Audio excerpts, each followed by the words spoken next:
Salutations, people. Once again, you're tuned into the best. This is TV33 WHPR, and this is the Think Tank Show. And I'm your host, Brother Bay. Um, what's going on? I haven't seen y'all in a couple weeks. Things has changed for me. Things is a little different. I'm a little bit free now, so I'm feeling good. I'm feeling excellent. I'm feeling great. Most of you remember 2015, uh, October the 27th, uh, I was released from the Department of Corruption and I was let out here into society. And I walked it down. 2 years parole, 2 years paper. I did it. But I do want to give thanks to people that was pertinent in my release, people that don't even know that they was a part of me being sent back out into society and given a second chance. Uh, First of all, I want to shout out to my brother Hodo, who had the TV show here, the Hodo Show and the Other Viewpoint. He gave me my first shot as far as being a part of this institution that we know as WHPR. Every week, every Sunday, I was on his show. But it was because of Mr. R.J. Watkins I was given the stamp of approval to be able to do the things that I was doing from behind the walls while I was incarcerated. And a lot of people remember when I started with Brother Hodo back in 2007. And I'm so grateful because if it wasn't for me given that opportunity, I may just be at the point of being released from the Department of Corruption. Because an institution like WHPR gave me my shot, the Department of Corruption didn't have a choice but to allow me to step back out into society because I had took it to another level, or I was given an opportunity to take it to another level because of this institution, being someone who was incarcerated at that particular hour. And I used to always talk to Mr. Henry Tyler on the telephone periodically, and I used to tell him that when I come home that I wanted to be a part of the WHPR family. I couldn't wait for him to train me and show me the ropes of being a part of this particular institution. And I did it. I was able to come home. I was able to be trained to a certain degree. I'm not the most computer savvy person, but Mr. Henry Tyler, he kept his foot in my you know what, and he made sure that I learned the things that I needed to learn in order to be an engineer down here in this institution, at this great institution. And because of me having my time occupied being around positive people like Mr. Henry Tyler, Mr. R.J. Watkins Jr., Sean, Most Wanted of Prime Time, Miss Maxine Willis, her husband, Kimberly McDay of Classic Gospel, Renee Stepping Out on Faith, Lola KV of Cousin to Cousin, and the list goes on and on. Um, I was able to catapult myself to a whole nother level. And this particular institution has a major part in my life. I was able to meet someone that was dear to me, that became an intricate part of my life. We got married, Sister Sonia of Muhammad Mosque number one. I was able to link up with a lot of different people. I was able to publish books. I was able to do a lot of different things. And, the best is yet to come. I have a lot to do. Now that I'm free, I'm able to. My agility is different now. My agility is not limited. I could take it to a whole nother level. I could travel across the country. We can go to the Virgin Islands. I can go to the Virgin Islands. I can do a lot of things, and I'm looking forward to doing that. But one of the things that I need people to understand is, and I can't forget about us, Nandi of Nandi's Knowledge Cafe. And I was talking to Nandi today at her new location. For those who don't know, Nandi's Knowledge Cafe is no longer on Woodward. It's on Oakland and Lincoln Street. Is her new location. And I was talking to her today, and she also gave me a lot of support with placing my books inside of her bookstore. You have Nefertiti, a Truth bookstore, when she was located at Northland Mall. She placed my books in her bookstore. Miss Williams of Hood Books. She supported me. A lot of people showed me a lot of support while I was incarcerated. And according to the stereotypes and the stigma of someone who's been incarcerated, they would teach our people, or it's a lot of propaganda out there that would tell them not to give a guy like me a second chance. And because these brothers and sisters was conscious enough and thought outside of the box and was willing to give me an opportunity, is the reason why y'all see me right now today on television. It's not something that is easy. It's something that you have to be persistent with. Because when I first wrote my novel Ghetto Racketeering, I wrote it in 1996, and at the time TV 33 was located at Channel 68 down the street on Woodward. And brother Nasir Muhammad, they had a radio show down there at on the Woodward location, and he encouraged me. The brother, he was encouraging me. He was keeping in contact with me, and we was doing a lot of corresponding. And he was telling me, he said, brother, you have a talent, you have a knack, you have a gift of gab, and you have something that you can definitely bring to the table that's beneficial to our people. And he was like, show the people that everybody that's incarcerated necessarily is not someone that's going to come back out into society, rape, rob, and pillage the community once again, and that our brothers and sisters that is incarcerated are in there doing things that's going to better themselves and take themselves to a whole nother level. And I was able to do that. And I'm grateful for the motivation that I got from the WHPR institution. It's not just because of 2007 when I was able to become a part of the weekly program, The Hodo Show and The Other Viewpoint, that I'm here. It's because of everybody that I said thus far, their motivation, their push, and their willingness to give a guy like me an opportunity. And the reason why I'm talking about this and the reason why I'm saying this, because I want people to understand that people do deserve a second chance. Everybody is not going to, my co-host, Sister Katrina Muhammad, is here, and I'm going to have her slide in and come sit. And we're going to eventually get her on the camera. The sister, she was running late. She's on... She's on, and Henry Tyler, he coming here talking about, why am I telling everything? This is a celebratory moment for me. I don't care what nobody think. Eyes free. Oh my goodness. You can say what you want to say. I feel how I feel, and it is what it is. And there go the sister right there. The brother say I'm still a tattletale. You can't tell them brothers that in the penitentiary. Yeah, but I ain't got stitches. Right. I just got on the Detroit hat. You understand me?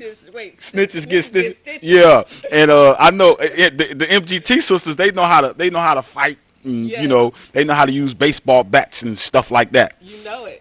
And we on Facebook Live, and Sister Katrina Muhammad, I was telling everybody that. Assalamu alaikum. Wa alaikum salam, sister.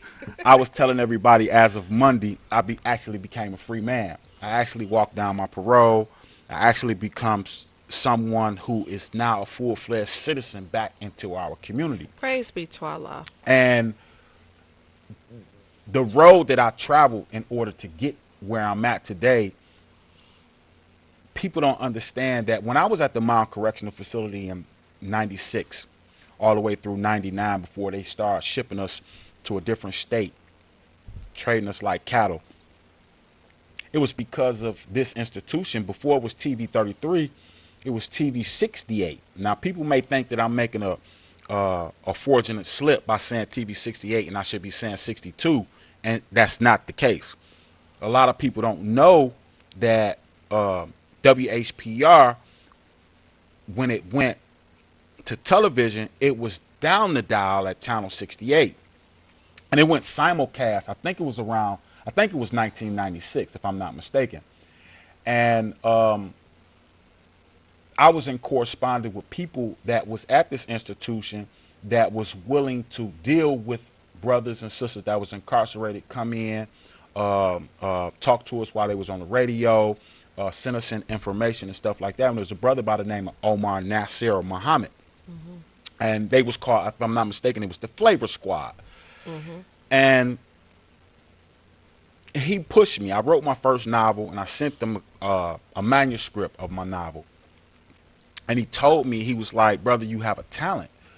And when I went to prison in 1991, when I first got incarcerated, when I went to prison, I couldn't read or write. And my vernacular was, you know what I'm saying, and the N word, and a lot of different things that is stereotypical for brothers that come out the hood. Right. And I fell into that stereotype. But it was something about me that I knew that I had to change in order for me to elevate to a whole nother level, in order for me not to be the same old Negro. Exactly. Exactly. And I wanted to say something else, but you was being a little bit more diplomatic with Right. that. Right. Negro. Right. So I The Negro. And I buckled down. I was like, I got to learn how to read. I got to learn how to write, because it's a lot of brothers that's incarcerated, and sisters, I can imagine. I don't know about the women prison system because I've never been there, but I could tell them about the men prison system. There is so much talent in there. The intellect, the level of intellect inside of the prison system is astronomical. It's unbelievable. You have literally doctors that's walking around in there, PhDs that's walking around in there. And a lot of brothers kept their foot on my proverbial neck, their proverbial foot on my proverbial neck. And they was like, brother, you what you mean you can't read? What you mean you can't write? Come on, we finna teach you. We finna show you. It wasn't the school system in the Department of Corruption that taught me how to read and write. It was the brothers that was walking around on the yard, the murderers, the rapists, the armed robbers, the carjackers, the drug dealers, you name it. These were the ones that was like, that's what we here for, bro, to make sure that you can better yourself, because one day you're going to go back out into society, and we want you to be able to contribute something to our community. We don't want you to go back out there and be the same old Negro that you was when you was in the community. Right. And I learned, and I started running across sisters that was coming inside the prison system that was taking care of us. They was feeding us the substance that we needed from an intellectual level. Mama Ife, Mama Ayo. I mean, the list goes on and on of the sisters that was coming in there. You also had the brothers that was coming in there as well. You had Brother Victor Muhammad, and I want to send my prayers out to Brother Definitely. Victor Muhammad and his family, because I understand that Brother Victor Muhammad is in the hospital. Yes. And our prayers go out to Brother Victor Muhammad.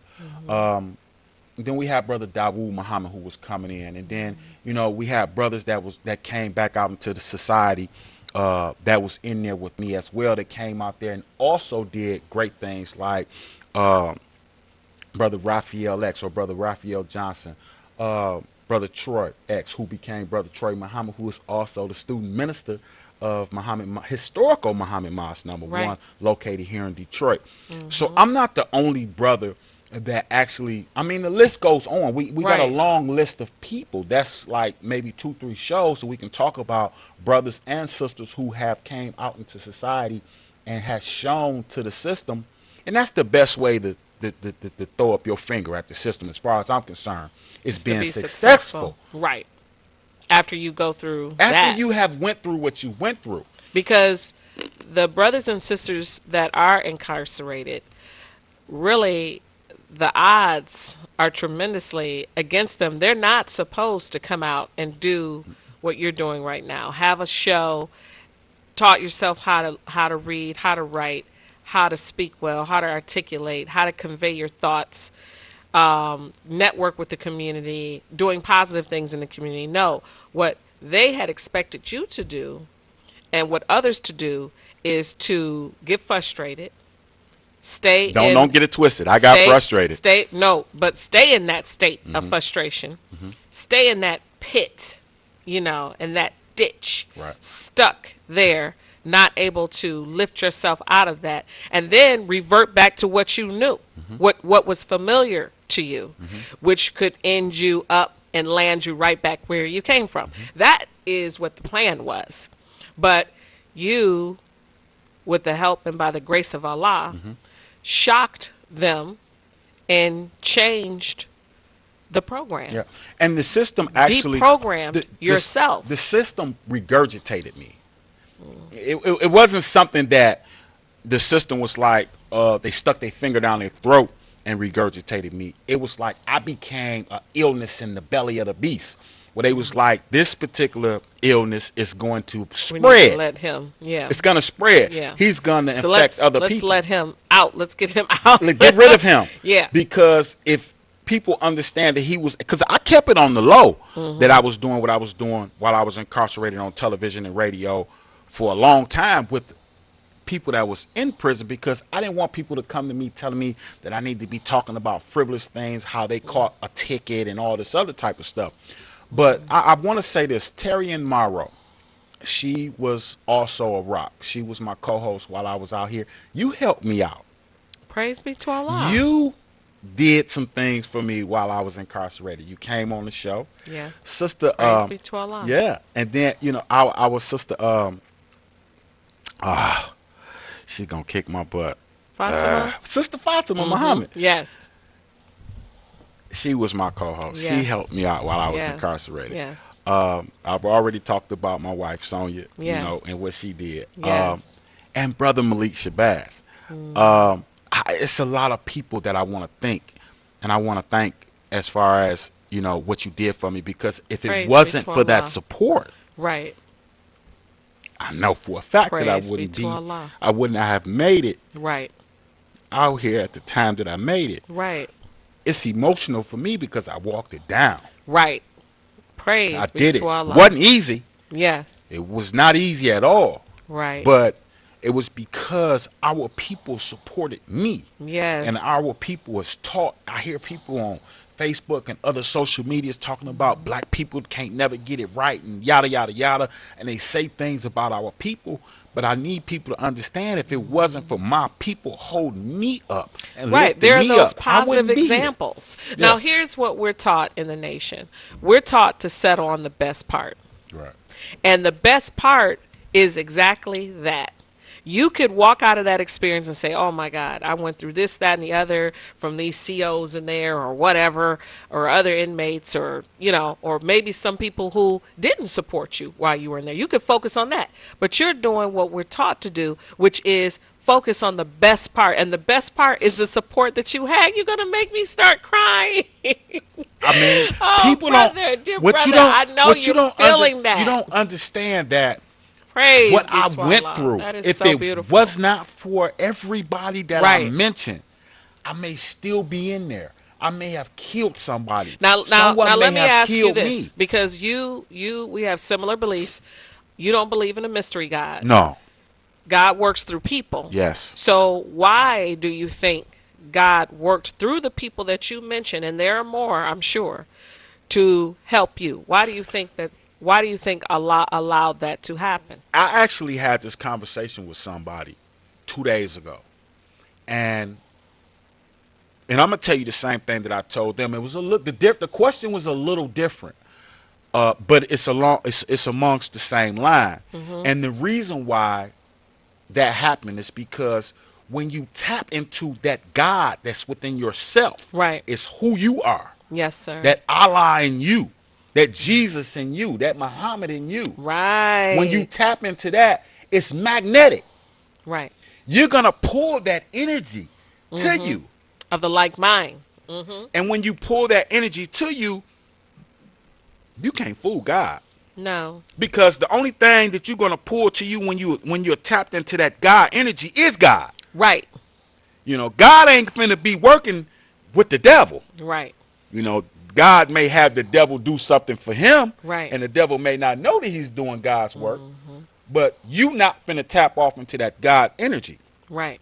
And when I allow myself to actually wrap my mind around who God is, then I actually had to understand that I had to dig within myself and pull out the best part of me. And when I pulled out the best part of me, people went to coming. People went to Praise accepting be me. to Doors Allah. went to.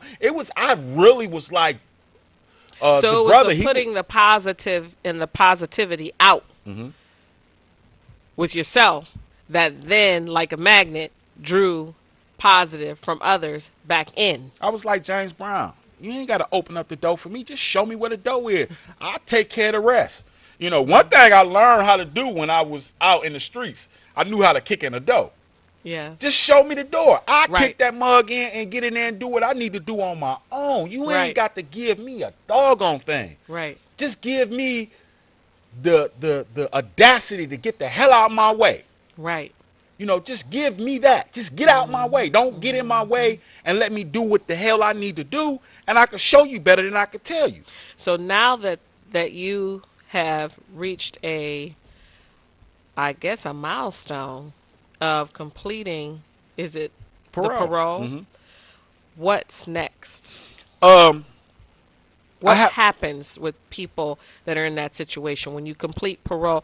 Is there a possibility you can then get the entire record expunged? Oh no. I can't. I'm not even gonna fool myself to believe that I can get my record expunged. I can't, because you know, a person that can get their record expunged is someone who has one felony. Okay. I've been having run-ins with the law since I was like 10, 11 years old. Okay. I grew up. But a lot of that is juvenile, Yeah, which but is it was consistent. So Okay. all the way up until my adult years, to once I became an adult, which is 17 years old. okay. That's what they called a keeper back then. So once you become 17 years old and you commit a felony, you don't go to the juvenile facility. You go to the county jail, or Okay. you're sent to the county jail. Okay. So I've been having run-ins with the law for a very long time.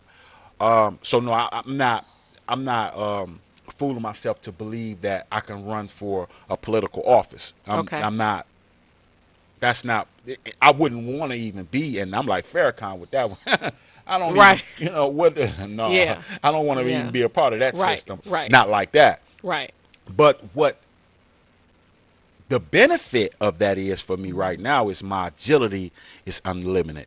My agility was limited within that 2 year Right. span, because I can only go so far. I can only stay out so late. I can only be around so many different okay. type of people. So your et cetera, freedom et was cetera. still regulated. Yeah, it was regulated. Okay. You know, a lot of people was like, you got you free now. And I was telling people, no, I'm not. Right. I have literally a ball and a chain around my ankle. I'm not That's free. important to say that, because I mean, what are the statistics of people that are in this, like, it's almost like a state of purgatory where you're sort of kind of free, but you're not, because you have these regulations you have to, and these policies you have to adhere to. So if you would have broken any of those regulations or policies, then what would be the consequence? They would then return you Okay. to a state prison, or what would have happened if you didn't comply Okay. with what they were asking? That's you a to good do? question. Okay, I had 25 to 40. I was let back out into society on a trial basis to see if I can make it, if I can adjust back into society. Okay. If I would not have made it, they would have, like, if I would have violated parole or something. And I've came close to certain incidents where, you know, they could have violated me because of my stupidity. I mean, I was reemerging back out here. I was, you know, I was getting adjusted to a lot of different. Right. I wasn't actually breaking the law, Right. You know, because I would have been gone. But if I would have broke the law and went back to prison, they could have kept me for that 40. Wow. See, the 25 years is my minimum. Okay. But the 40 years is my max on what they could have kept me for. Oh. So now I have discharged from my sentence. I have they don't have anything on me, period.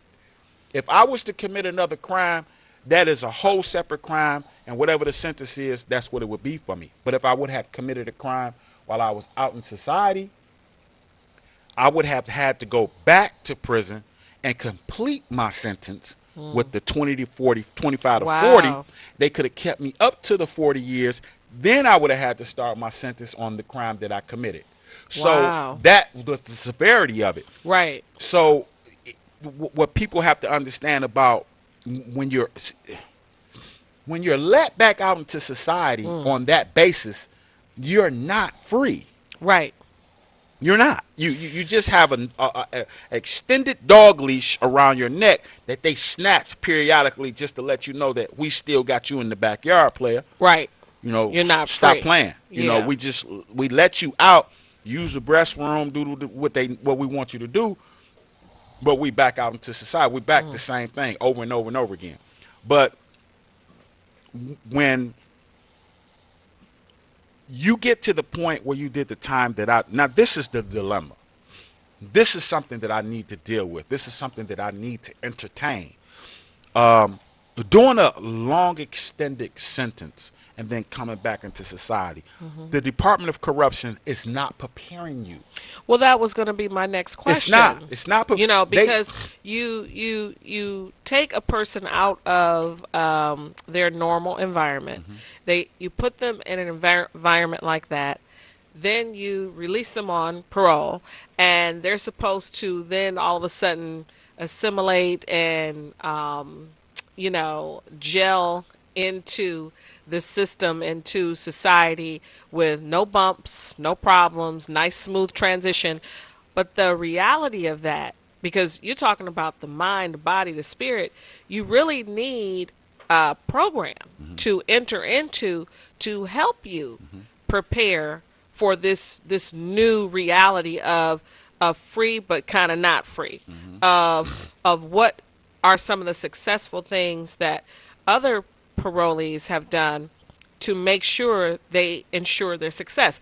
Successful things like they immediately find work, they immediately get in a secure, loving relationship in marriage, so they're not all out here with a bunch of different women. That whole, I have to stop you. They don't I have to stop contact you with that. old friends that are into some negative That things. marriage, the whole marriage situation within itself. When you come back, you get married while you're incarcerated, but you don't know nothing about that institution that's called marriage. And when you come back out into society and you have done a long sentence, you're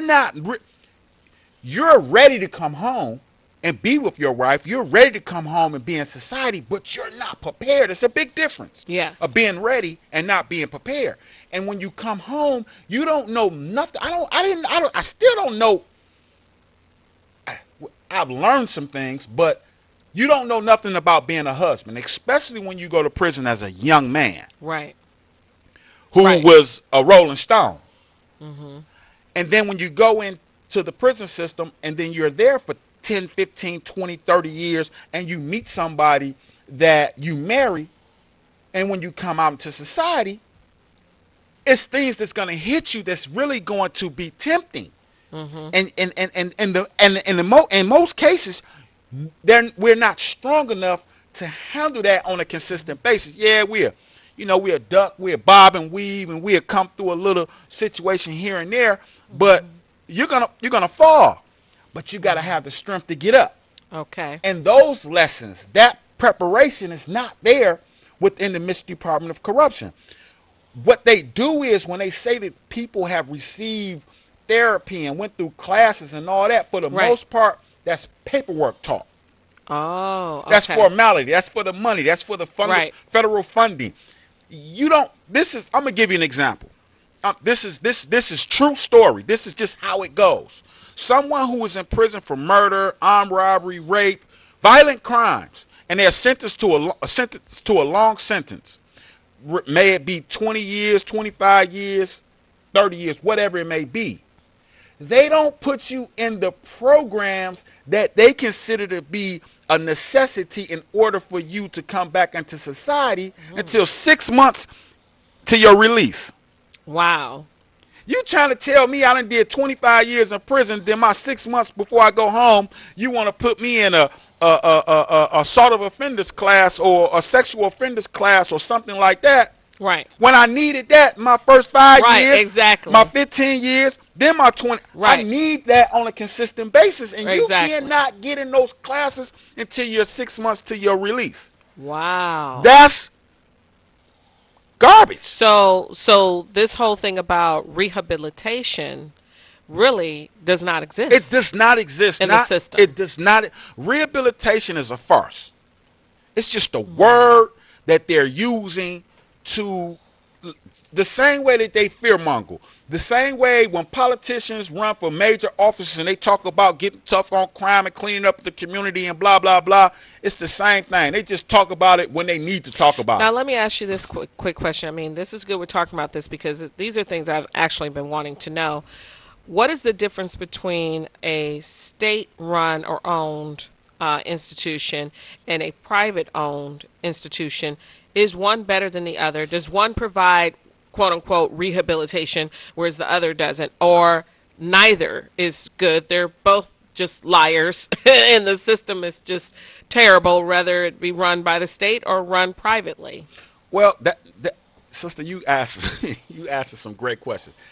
The difference between a private run prison and a state run prison and or a federal run prison, Is that the correct? Okay. Or whether it's state and federal. you have state, federal, and private ties Okay, prisons. okay. You know, you got your brother like Michael Jordan and Bob Barker and a lot of them that's invested in these private it's a lot of Wow. it's a lot of people that's invested in these private owned Okay. prisons. But the difference between the best way that I can show you the difference between a private owned prison and a state ran prison is Satan and Lucifer. So they're both the same, basically. They're the same. Yeah. It's like Hillary Clinton, And Bernie Donald Trump. Sanders or whatever. It's Yeah. like Hillary Clinton and Donald Trump. Yeah, Republican, You- Democrat, you- same thing. They say, well, the lesser of both evils. Right, They both evil. right. What do you mean? How? The lesser of both evils. Yeah. They're evil. It's like choosing Yeah. to get stabbed or shot. Right. You know what I mean? The end result is the same. The end result is the same. Right. So it's like you're looking at Lucifer and Satan. You say, well, Satan is a little bit less evil than Lucifer. What do you mean? That's his Right. brother. Right. What is he Cut talking from the about? same They cloth. cut from the same cloth. Right. You know what I mean? It's Right. like you saying you got the right wing and you got the left wing, but what you got to understand is this is a bird. So the bird don't fly if both wings ain't working. Right. So the Democratic Party is the left wing and the Republican Party is the right wing, but if one of them ain't working with the bird can't fly. Right. You know That's what I right. mean? That's so right. they working together. You know, That's right. it's all just a bunch of, So garbage. no rehabilitation in any of those settings. There's no rehabilitation inside the Department of Corrections or corruption, no matter or nowhere you look at it. I'm telling you, these people they got control over the media system, and they got the best talkers and thinkers in their think tank, and they will get on TV and they will utilize words to a level that you can't imagine, and they will sit there and they will just bald-faced lie to the people, and the people will say, well, if the white man said it, it must be true. Well, what was he doing to cause the police to shoot him? He wasn't doing nothing. Well, the police just ain't finna mess with you with nothing. Is you serious? Right. You trying to tell me the police just don't mess with people just because they can? Sure they do. Right. You We got see- people that's we in see the- that all the time on cell Yeah. phone footage on Facebook. Yeah. The cell phone journalists that are out there, we see it all the time. That's my answer to the difference between I mean, the federal even system and in Baltimore, it was on Facebook. They had the police officers forgot to cut off their cameras, their body cameras, because now they're starting to do these body cameras, and they forgot to cut them off, and they actually filmed themselves planting drugs in a person's car while they had the people locked up, and the people were saying, got a caller. You "Y'all wanna are take it?" lying." Oh yeah, go ahead. Caller, you on the air with the Think Tank Show. Please Assalamu state your alaikum. name and what state and city you calling from, please. Caller, we're talking to you. Oh. We can't Oh, hear you him. No, they hung up. Oh, I'm so sorry. sorry. Call back. And obviously you had something you wanted to say, but I apologize for Sorry. cutting you off. Go ahead, sir. no. So basically, the police in Baltimore filmed themselves planting drugs in the car of this African American or black couple that they had put in the back seat of the squad car, and you could hear the couple saying, "Those aren't our drugs. You're liars. You all are liars. You just plant. Now you know that those are yours." But the police didn't realize that they didn't cut their body cams off, and they filmed themselves breaking the law. Now that's just one case. That's just one case. that's But I mean, just documented. imagine How many before other- these body cams came around. How many other cases? How many other cases? How many other times did this happen? And yet it wasn't filmed because the technology of police wearing body cams had not actually been created or implemented or what have you. So imagine how many times that has happened. And I go out on the limb. I mean, it's just frightening millions. to me to think about I say how many millions. of our people have been set up. I say millions. Yeah. I go out on the limb and I say millions. I mean, I yeah. remember when I was selling drugs, and this was back in the 80s before I went to prison. When I was selling drugs, I started selling heroin, then I started selling crack cocaine. And I remember on both occasions where the police would take my drugs, put it down a sewer. One time they just stepped on it, crushed it up beneath their feet. But the money I had in my pocket, they They kept put it. in their pocket. They kept it. Wow. I remember this happened on more than one occasion. And they were supposed to turn all of that in as evidence, not keep it. They didn't even lock me up. They just took my money and asked me, what you want? You want to go down with this, or you want us to get rid of this and keep this? So basically, they robbed you. They Yes. committed a crime. Yes. Yes. Yes. Wow. Yes. Yes. Yes. Yes. I know for a fact that crime is big business.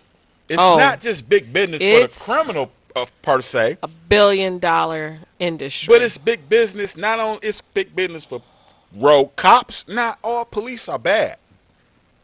Right. I would be. Not I all would police be, are bad. I would be on. And some it's really garbage. terrible that the bad ones that are out there Mm-hmm. get so much press and are able to dominate the stories, that the ones that are actually wearing the uniform and doing what they swore to do, which is serve and protect, they almost, you never even hear about the good stories that they're doing, the lives that they're saving, the children that they're helping, and all the other good things that good police officers really are out there doing.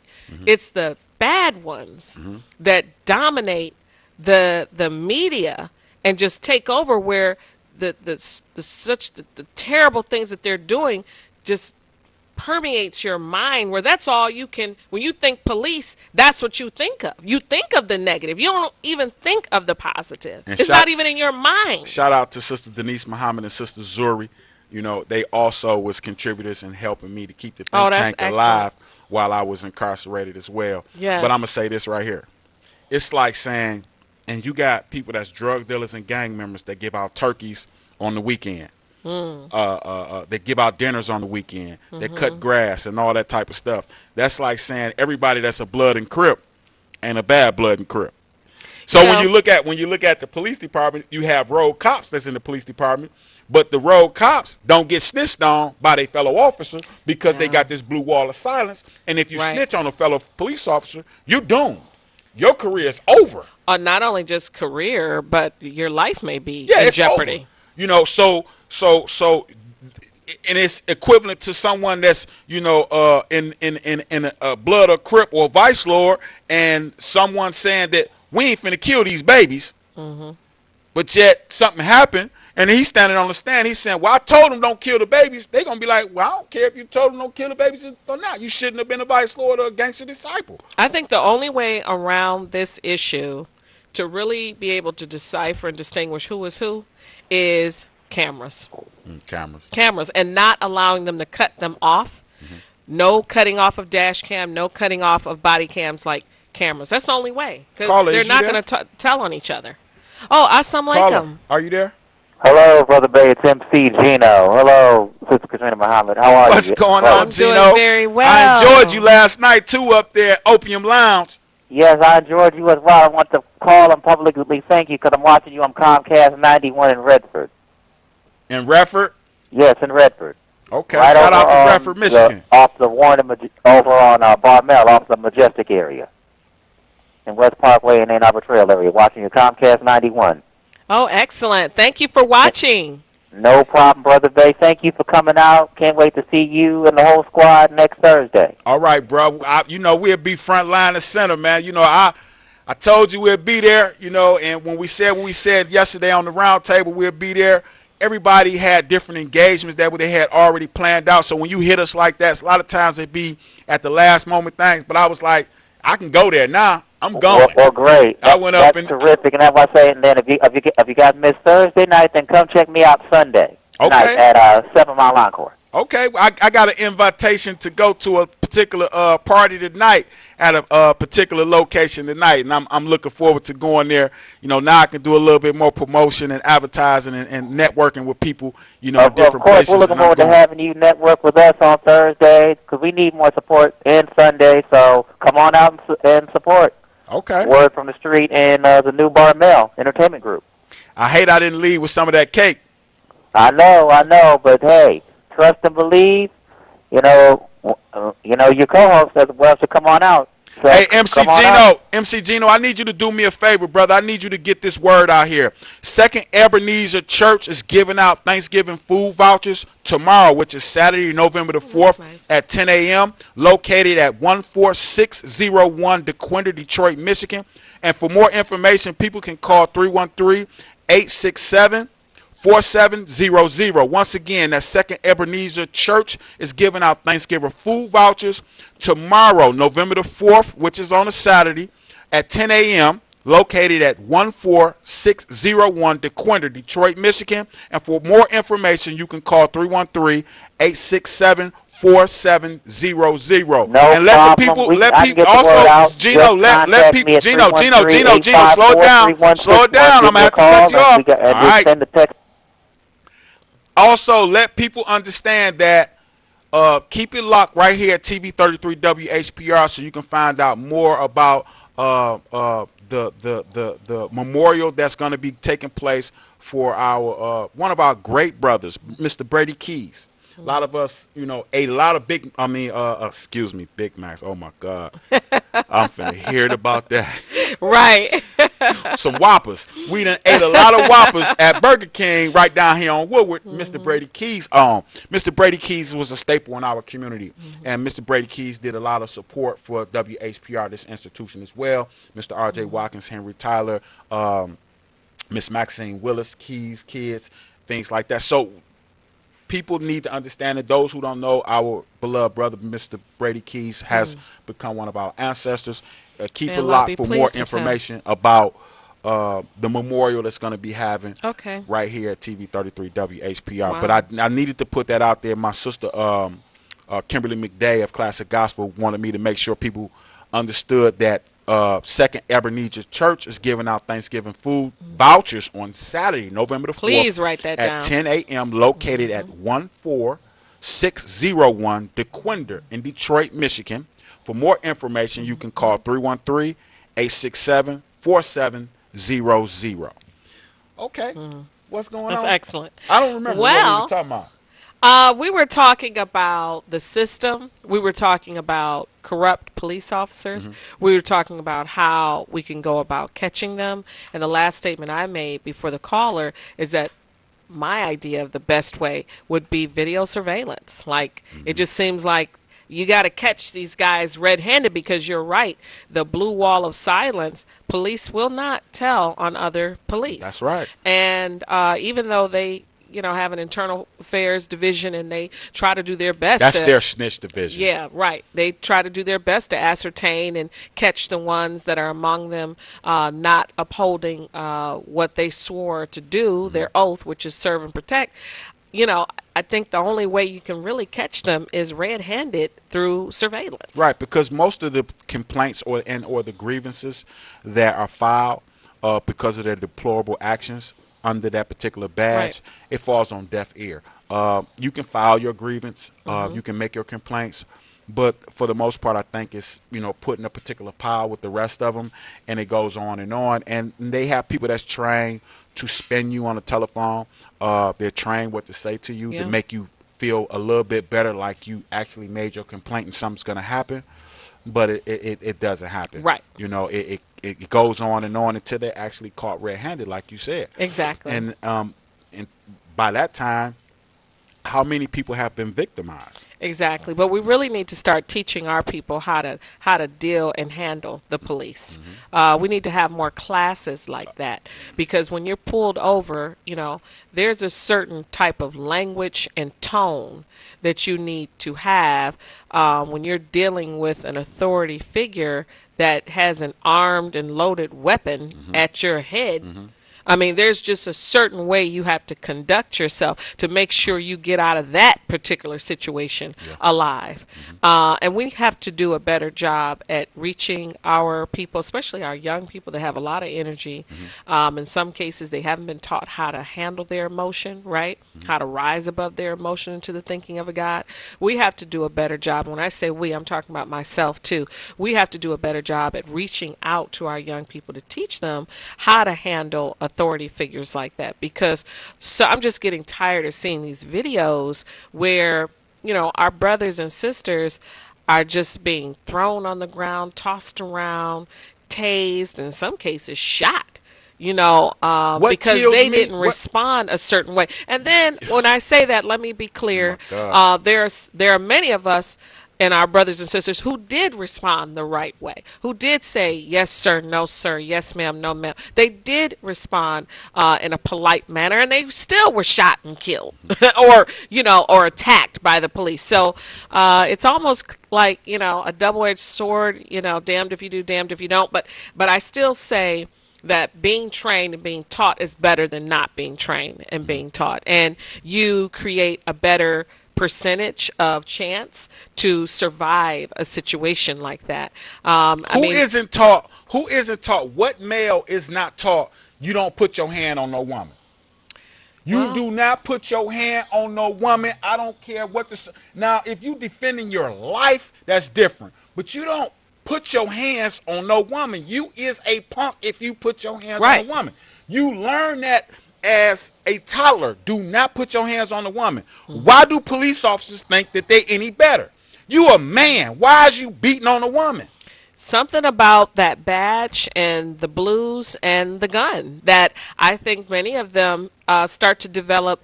They accuse doctors of this, right, of having a God complex. I think many police officers that abuse black people in our community have that same God complex. Illusions of and grandeur. They're walking around thinking badge, blues, gun, I can do whatever I want to do.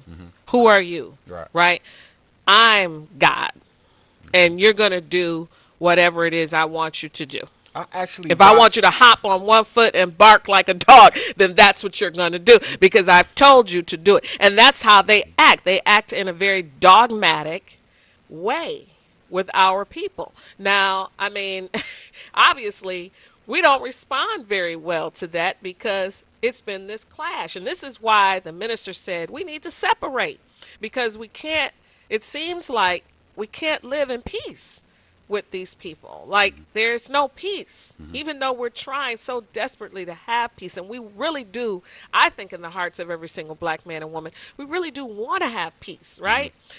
But there's no peace. So what do? We just continue to march? I mean, the girl Tamika Mallory was talking about how she got ripped off the plane. Did you hear that interview earlier today? American Airlines, and they've had many. 2 minutes left. I'm sorry. They had many complaints against them. Long story short, she's the sister behind the Black Power, Black Lives Matter movement, and she just had something happen to her, you know, in an airport. And I mean, how much more can we take? Well, they have this thing called face recognition, where certain people is on a particular list, and when they go through certain places, their face come up, and you know the computer, you know, it reveals who they are, what organizations they are affiliated with. They even talking about now having the cameras at these green light locations here in the city of Detroit. And then there's Google. I mean, they probably Googled that sister's name and said, oh, she's with Black Lives Matter. Right. You know, we're going to do her like this. Yeah, it was just terrible. But anytime a police officer beat on a woman, men, I'm talking about, they actually beat them with their fists and with batons and all this other stuff.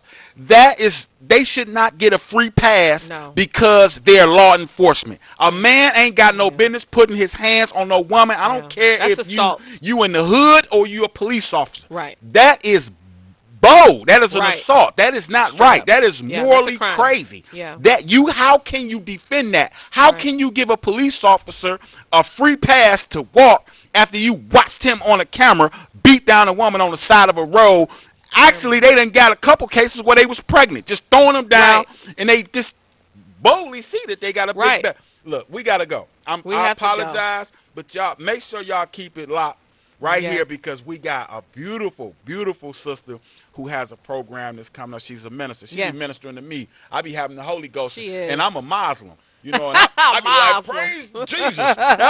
You know, There's been many times, her and I, something I'm talking about, and after the show, she said, you know what? I was going to talk about that same exact subject. So it just shows that we're all one people. That's all. It's One- all that's one unity, God. Yeah, right? It's yeah. one God. It's all unity. And, I mean, I love her. She's beautiful. So you have to keep it locked right here. And I know I give my salats, I give praises to Allah, but when the sister get finished with me, I be anointed. I be like, That's Lord. right. I be like, you know.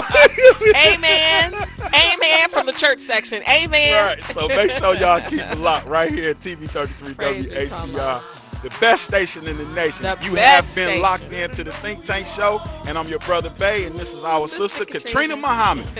And we say Assalamu alaikum, Islam, what up, though, and I'll see you next week. And don't Peace. forget your book. Oh, that's the book of the week. Yeah, book of the week. We I've been got- on this book for a long time, Right. so it's all good. All Assalamu right. alaikum.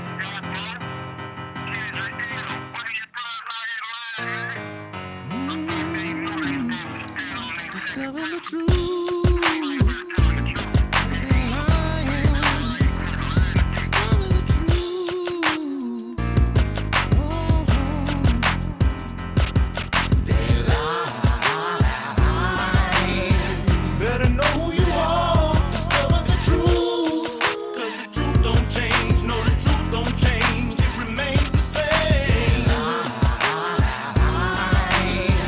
Better know who you are. Discover the truth. What's all this talk about being black and Indian? I'm half this, half that, you must be kidding. Original, we the first to do it. And all these other nations are just our children.